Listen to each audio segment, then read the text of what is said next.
I'd like to welcome you back to the show. One of our sponsors of this show is one of the finest nonprofits in California. It's called UnitedAg. And we have two company reps that work and volunteer with UnitedAg. Raul Solis is Director of Human Resources at Moody Western Cooling, and he's a UnitedAg Board Director. And Dan Nelson is Vice President and Chief Business Officer of Plant Sciences Inc., and he is also a UnitedAg Board Director. And I'd like to welcome both of you to the show. Dan is on the line also. I'm Raul Solis. Thank you so much, Andy, for your invitation. Yeah, thanks, Andy. This is Dan Nelson.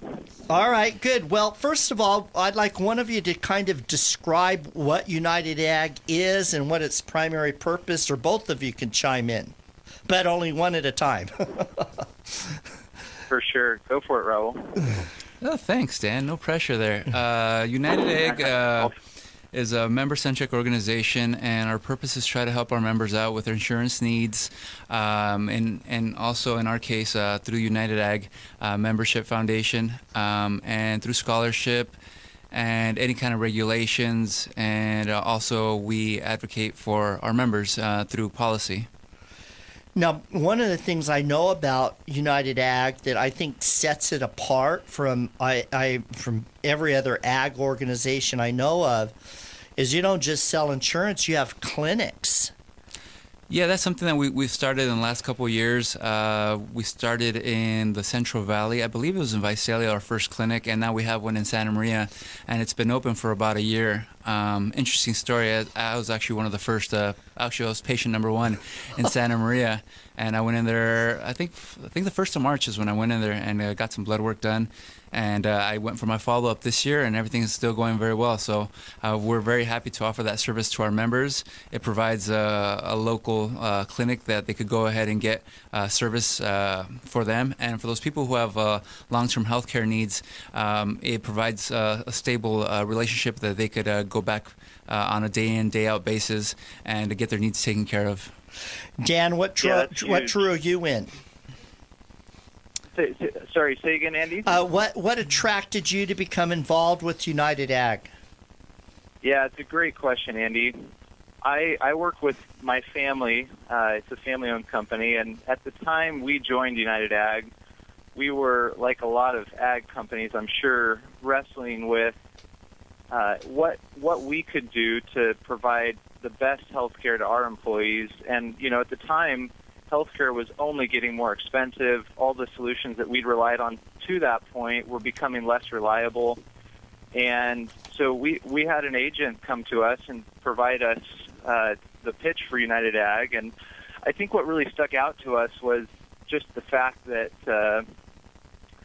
UnitedAg is really committed to providing not only cost-effective solutions for companies like ours, but they're committed to the lives that are covered by their program, and it's an astonishing number of people. There's more than 40,000 lives covered by the UnitedAg Trade Association and the healthcare programs, and they're really committed to providing innovative solutions at a cost-effective price. And one of those solutions you and Raul just spoke about, which is the healthcare clinics.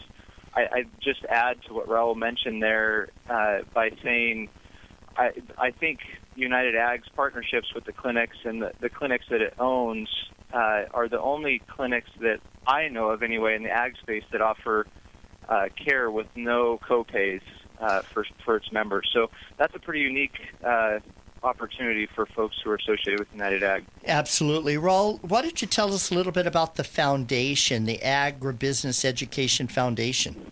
Sure. It was founded in year 2000.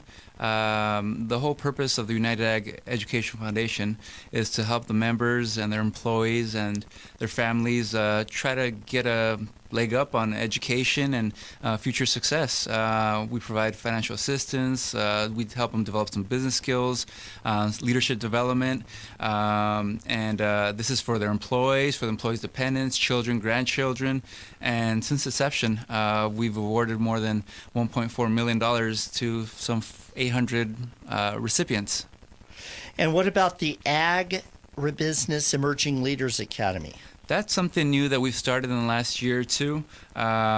We down at the conference that we had in Carlsbad this last a couple weeks ago, we kicked off that academy, and we got a few of the students who were past recipients of the scholarship, and we're trying to take them to the next level by giving them another opportunity to meet with some mentors, such as people like Dan and or Kirti, who's our CEO, and just spend a little one-on-one time developing some skills for success, kind of, take them from the next step from the classroom to the real world experience, and hopefully get them started in the right direction.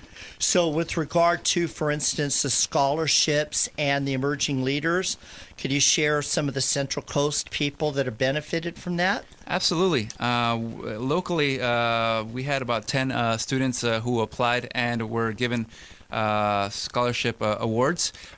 We've already reached out to them and called them and let them know the good news. A couple of them that I can name are Yadira Barrera from Rancho Guadalupe, Betsy Bras Gonzalez from Rancho Guadalupe, Perla Bras Montes from Rancho Guadalupe. Boy, those names roll off your tongue. Cristina Cerda, Bay Farms, Maria de Jesus Garcia from Rancho Sisquoc, Savannah Hansen from Santa Maria Seeds, Haley Hurdle from Paso Robles, Eddie Lumberg from Babe Farms, Christian Molina Ceja from Rancho Guadalupe, and Pedro Cepeda Beas from Guadalupe. And these are just the local candidates here from the Central Coast area. Those are 10. Overall, this last year, we handed out, I believe it was 85, I think, overall for the year. And it was about 100,000 that we gave out in 2000, that we plan on giving out in 2018. We haven't actually physically handed them the gifts, but we've qualified their scores, and we've allocated the money for their funds. All right, we're going to take a break. When we come back, we're going to be talking about UnitedAg's 38th annual meeting and conference, and what's in store then, what was covered then, and what's in store for the future. You're listening to the Andy Caldwell Show. Stay tuned. We'll be right back. I'd like to welcome you back to the show. My guests are Raul Solis and Dan Nelson. They're board directors of UnitedAg, a phenomenal nonprofit here in California that is really innovative in how they're helping farmers afford health insurance and farm workers afford medical care with no copays, plus a foundation, scholarships, leadership training, and the like. Gentlemen, welcome back to the show. Thank you. Yeah, thanks, Andy. I always forget, we have you guys on, not you guys on, but somebody from UnitedAg. We need to tell people how to join UnitedAg, and then I'd like to talk about your conference. Well, there's a couple ways to join. One is through the members portal, and that'd be through your insurance rep. But there's also another way that you could reach out to our UnitedAg direct corporate office if you want to be involved, whether as a member, whether as insurance, or if you have another role that you see yourself in. If needed, we could give out that number at a later basis. The phone number is, you could try 949-975-1671. And Do that again and slower. 949-975-1671. Actually, no, sorry. We also have an 800 number I can mention. Go ahead, Dan. That actually, I gave out the fax number. I think it's a 1-800 number, actually. Okay, so here's the 800 number. The membership team is eagerly awaiting your call. It's 800-223-4590, and like Raul mentioned, you can find us on UnitedAg.org as well. Okay, let's talk about the 38th annual conference. It was called Ignite. Yeah, absolutely. I'll jump in here. The mantra this year, as you mentioned, Amy, was Ignite, and we were focused as an organization and as members of the organization, all of whom are invited to the conference, on the why we do what we do, with the goal really of identifying some hot topics that I think we'll get into more here, with the focus of finding innovative solutions that will serve our industry and the community that we're serving. The conference was full of knowledgeable speakers. I think you were amongst the speakers, Andy, and we really enjoyed having you, so thanks for being there. Well, it's my honor and pleasure to be down there. So why don't you tell us about the different segments of the conference, the different panels? Yeah, absolutely. And Raul, feel free to jump in if you think there's something I'm leaving out, or if you'd like to add something, of course. Okay. The conference topics included a number of relevant subject matter. We addressed how we might ignite change at the legislative level, and we had a number of guests, three speak at that particular event, focused on how in the California ag space we might deal with water shortages, the labor shortages that we're clearly facing in all of agriculture, providing affordable housing to farm workers. We addressed technology and tax issues in that particular segment, and it was really a powerful segment. We had Lynn Jacques from CJ Lake, George Soares, who represents UnitedAg. He's representing us in Sacramento, amongst other things. Christy Boswell from USDA was in that session as well. So that was all about igniting change in legislation. We also touched on ag technology. Getting the farm connected was really the focus of that. We had the CEO of Hortal with us, Jocelyn Boudreau. We had a venture capitalist, Kirk Haney, from a group in Southern California called Radical Growth, and Rainier Vanderlee from Venduino. All three guys brought a really unique perspective from different backgrounds, of course, where we really focused on helping our membership take advantage of some of the new information out there related to ag tech and how they might get the most bang for their buck in that space. And that was really an invigorating session. Let me interrupt absolutely. for just ask one question. Did anybody talk about mechanization? Because obviously part of the struggles you have is a labor shortage, and then the cost of labor, including the 50% increase in minimum wage, overtime, and things like that. Did they talk on that at all? Yeah, absolutely. There was a lot of good questions from the audience, and that was one of the top questions that we addressed in the conference. And each segment in agriculture is dealing with that topic a little bit differently, but everyone's committed to addressing that as a really important means to staying relevant as an industry. I come from from the berry side of the business, and in the berry space, I'm aware of at least 6 unique, innovative groups that are developing technology to harvest strawberries and other berries, and that's just in the berry space. And I know mechanization plays an important role in other segments of agriculture as well. And with like you mentioned, the overtime legislation changing and minimum wage going up by 50% over just a couple years, we're having to adapt, and that was a hot topic, absolutely. And of course, you're not just having to adapt; you're having to compete with other states and other countries that don't have this myriad of impacts. Yeah, it's dramatic. It's absolutely dramatic, Andy, and it's affecting our customers at Plant Sciences significantly in California, and we're having to be creative. They're having to be creative, and there's a number of projects that Plant Sciences itself is invested in to mechanize the process of the nursery business and the berry side of the business, and we're committed to making those investments because we're innovative and excited about it on one hand, but we've got to react to it as well. Raul, do you have anything to add on this part? I do agree. A couple of speakers, one of them had a slow connection, Jocelyn, as Dan had mentioned, and a lot of here from San Luis Obispo, and one of the focuses there was water, another hot topic that is prevalent to everybody, and it's something that they were focusing on, and how to maximize the usage of water and the delivery of the water, and finding ways to minimize labor in terms of the people administering the pumps and or the pipeline of the water. So it was very relevant. Well, one point that bring up is, I think I may have mentioned this when I was speaking, is Victor Davis Hanson did some incredible historical research and found out that Pat Brown had done research to create enough water supply and conveyance to serve 80 million people plus all the farms in the San Joaquin Valley. Those plans are shelved when we had 20 million people. And one of the points I make on this show and in other public speaking engagements, if it wasn't for drip irrigation and technology and improvement of plants, we would have ran out of water or we would have ran out of agriculture a long time ago. Well, there's already communities facing that. I think Porterville is one of those communities up north that are people in their homes sometimes are living out of bottled water, and it's ridiculous that we live in a society and an age that we're living in today, and we're running out of basic water. I think South Africa is running out of water. They're very close to day zero for them in terms of running out of water. So it's one of the most vital resources that we have on this planet, if not the most vital resource, and yet we're not maximizing and taking care of it as much as I think we can. Absolutely. Dan?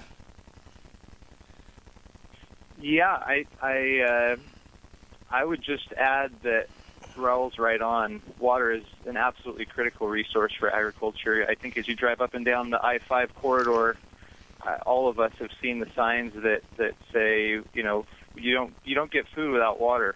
Yep. And that's so critical to understand. And I think that needs to just continue to be broadcast. So anything we can do to make the farmer's job easier around water and more efficient, I'm all for it.